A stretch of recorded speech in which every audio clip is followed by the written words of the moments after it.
뉴스 탑10이 뽑은 7위입니다. 주제 그대로 질문을 좀 이어가야 될 것 같은데 최근 검찰 수사에서 조금씩 진술을 하고 있는 것으로 알려진 감찰 부마 의혹의 당사자 유재수 전 부시장의 구속기간이 주말에 끝나게 됩니다. 이 때문에 유 전 부시장에 대한 구속 기소가 임박한 것으로 알려졌는데요. 김태현 변호사님, 이르면 내일 구속 기소가 된다는 얘기도 있는데, 이 제목 그대로 그 구속 기소 이후에 친문 인사, 그러니까 이 인사청탁 관련 연루됐던 것으로 알려진 친문 인사들을 그거에 대해서 이제 나중에 이제 판단한다는 얘기가 조심스럽게 나오고 있습니다. 그럴 수밖에 없는 게 이제 유재수 씨의 주 혐의는 개인 비리잖아요. 상품권 금융관계자로부터 금품 받고 이런 거, 편의점 받고 이런 것들. 그거 아마 내일 이제 공소장에 첨부가 되겠죠. 근데 그거 자체 수사는 어렵지 않았을 거예요. 이미 거의 다 나와 있는 것이거든요. 그러면은 그동안 유재수 씨에 대해 뭘 수사했을까요? 아마 이제 본인의 구명 청탁 로비 의혹 이 부분 수사했을 거예요. 그러니까 솔직히 어떻게 보면 유재수 씨가 예를 들어 저거 화면에 나오는 오른쪽 세 사람한테 전화해서 저 좀 구해주세요라고 얘기했다고 만약 가정하고 말씀드릴게요. 그거 자체가 유재수 씨의 죄는 아니에요. 유재수 씨는 그냥 본인이 살기 위해서 그런 거죠.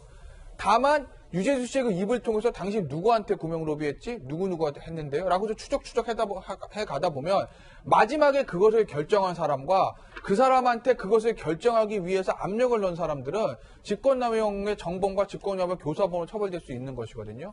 그러니 아마 유재수 씨의 구속기간 20일 동안 초기 며칠을 제외하곤 대부분 아마 그 유재수 씨의 범죄 혐의와는 약간 무관한 이 구명 로비 의혹에 집중적으로 조사를 했을 거고 아마 기소 후에도 그 부분에 대해서 참고인 형태로 해서 조사가 좀 강도 있게 진행될 가능성이 높아 보여요. 그러니까 좀 더 추가해서 여쭤보면 네. 이 기소가 결정되고 유재수 전 부시장 기소가 결정되고 나중에 친문 인사들의 신병 처리는 그 이후에 차분히 결정이 되겠네요. 당연히. 그렇죠. 아무래도. 자, 그런데 이 감찰 부마건과 관련해서 조 전 장관의 소환이 임박한 가운데 오늘 백원우 전 민정비서관이 이 청와대 감찰 부마 의혹에 대해서 처음으로 언론을 통해 입장을 밝혔습니다. 앞서 조국 전 장관은 이렇게 말했었습니다. 첩보를 조사를 한 결과 그 비첩보 자체에 대해서는 근거가 약하다고 보았습니다. 민정비서관실의 책임자인 백원우 비서관에게 금융위에게 통지하라고 제가 지시했습니다. 조수진 부장, 네. 화면 저와 같이 보실게요. 불과 2시간 전에 KBS가 보도를 한 건데 백원우 전 비서관이 KBS를 통해서 SNS로 인터뷰를 했더라고요. 얘기인즉슨 우리는 조국 전 장관의 주장은 3인 회의에서 감찰이 덮어지는 게 결정됐다라고 했는데 그렇죠. 백원우 전 비서관 화면에 보시는 것처럼 이런 얘기를 했습니다. 네. 우선 조국 전 장관 같은 경우에는 자신을 포함해서 3인 회의에서 결정했다. 그러니까 자신의 역할은 3분의 1이라는 거예요. 그렇죠? 그렇죠. 네. 그런데 백원우 전 비서관 같은 경우는 이미 박형철 반부패 비서관이 감찰 결과 보고서를 가져왔고 그때는 이미 감찰이 종료됐다. 나는 관여한 적이 없다. 이런 이야기를 하고 있는 겁니다. 그렇다면 백 전 비서관은 이 책임을 조국 전 민정수석에게 떠넘기고 있는 거예요. 확실하게 떠넘기고. 확실하게. 예. 그러니까 자신이 관련이 없으려면 조국 전 민정수석이 다 했기 때문에 나는 거기에 대해서 책임이 없다. 이런 주장을 한 거예요. 그런데 백원우 전 비서관의 그 오늘 KBS 인터뷰를 보면 이해가 되지 않은 부분이 참 많습니다. 어떤 바로 부분입니까? 밑에 부분이에요. 여기요. 자, 유 전 부시장 본인의 동의하에 휴대전화 포렌식이 있었다는 거예요. 자, 휴대전화 포렌식이 있었다면 지금 검찰에서 검찰 수사에서 나온 모든 것이 이미 다 밝혀졌었다는 얘기죠. 예. 그렇다면 명백하게 덮었다는 거예요. 그렇죠? 그리고 두 번째, 본인이 감찰을 동의하지 않았다? 아니, 고위공직자가 감찰을 동의하지 않으면 민정수석실이 감찰을 하지 않습니까? 말이 안 되는 주장이에요. 예. 그렇기 때문에 전반적으로 백 전 비서관의 말을 신뢰하기 어렵다. 저는 그렇게 정리합니다. 잠시만요. 하나 더. 그러니까 네. 신뢰하긴 어려우나 조수진 부장의 분석대로 신뢰하긴 어렵지만 자기는 감찰 무마건에 대해서 3분의 1 목도 없다. 이거는 그렇습니다. 확실한 거잖아요. 네. 그러니까 이제 조국 전 장관에게 모두 다 떠넘겼기 때문에 조국 전 장관이 서울 동부지검 조사를 받을 때 이 부분에 대해서 어떻게 진술을 할지 우리가 관심을 갖는 것이죠. 이게 장혜찬 평론가님, 이 주제 좀 정리를 해볼게요. 좀 크게 아까 앞서 짚어봤던 거대로. 그러면 이렇게까지 조 전 장관 소환을 앞두고 백원우 민정비서관까지 공식 입장을 이렇게 밝혔다면 조국 전 장관은 진술을 정말 하지 않을 수 없게 됐습니다. 네, 이미 조국 전 장관의 변호인이 YTN과의 통화에서요, 동부지검에서는 열심히 설명할 것이다라는 입장을 밝힌 바가 있습니다. 지금 상황에서 가족 수사처럼 이 유재수 전 시장, 부시장, 감찰 무마 의혹에 대해서까지 진술 거부권 행사하면 모든 책임을 조국 전 장관이 뒤집어 쓰는 그런 그림이 이미 만들어지고 있고요.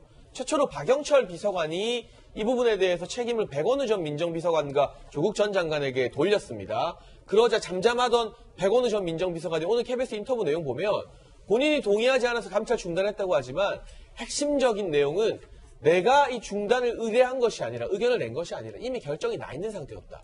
결국 3인회의 이전에 조국 전 장관의 결정 또는 그 뒤에 누군가의 결정으로 선이 딱 그어져 있었다고 말한 것이거든요. 폭탄 돌리기가 되고 있는 겁니다. 이 폭탄이 지금 조국 전 장관까지 갔는데 과연 동부지검 진술을 통해서 이것을 다시 그 3인회의로 쪼개려 할 것인가, 아니면 조국 전 장관, 유재수 부시장과는 별로 인연이 없다고 알려졌잖아요.